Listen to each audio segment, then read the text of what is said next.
యొక్క పని तुम्हारा काम అగ్ని చేత పరీక్షింపబడుతుందంట. वह अग्नि के जरिए उसकी परीक्षा ली మరి ఈ जाएगी। లోకంలో నీ ఆత్మీయ జీవితమును ఏ విధంగా इस కట్టుకుంటున్నావు? दुनिया में अपने आत्मिक जीवन को आप किस तरह से बनाते हो? కొందరు బంగారముతోని వెండితోని కర్రతోని थोड़े सोने के जरिए, चांदी वो जो लकड़ियों के सहारे, వీటి రకరకాలుగా మనుషులు కట్టుకుంటున్నారు. या विभिन्न रीतियों से जो है मनुष्य जो है वो बना रहे ఒక हैं। దినం వస్తుంది लेकिन एक दिन आएगा నీ యొక్క పని అగ్ని చేత పరీక్షింపబడుతుందంట. हमारे काम की परीक्षा अग्नि के जरिए की जाएगी। మరి ఆ అగ్నికి నీ పని నిలబడుతుందా కాలిపోతుందా? उस अग्नि की परीक्षा में तुम्हारा वो काम जो है टिका हुआ रहेगा या ఈ जल రోజు నీ जाएगा। ఆత్మీయ జీవితమును ఏ విధంగా కట్టుకుంటున్నావు?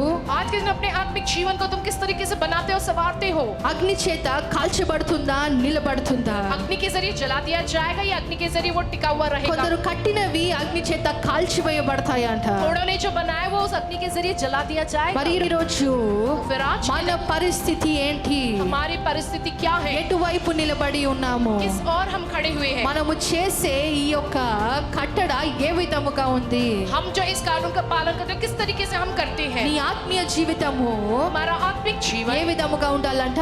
किस तरह से होना चाहिए? బండ మీద కట్టబడినట్టు, चट्टान पर बना हुआ, అంటే వాక్యానుసారముగా కట్టబడినట్టు माने वचन के अनुसार बना हुआ। పునాది వేయబడిందా?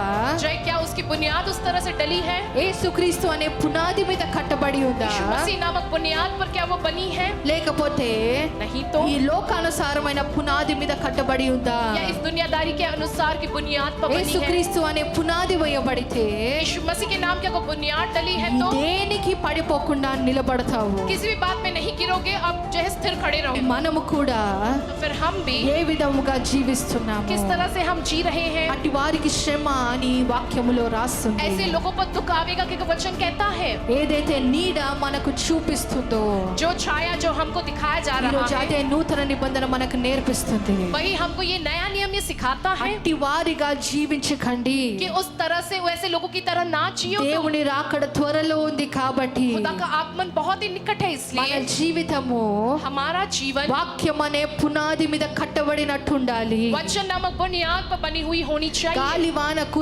చెదిరిపోకుండా जो तूफान व जो है पानी में जो है वो ना बिखरते బండ हुए మీద కట్టబడినట్టు ఉండాలి. चट्टान पर बनी हुई होनी चाहिए।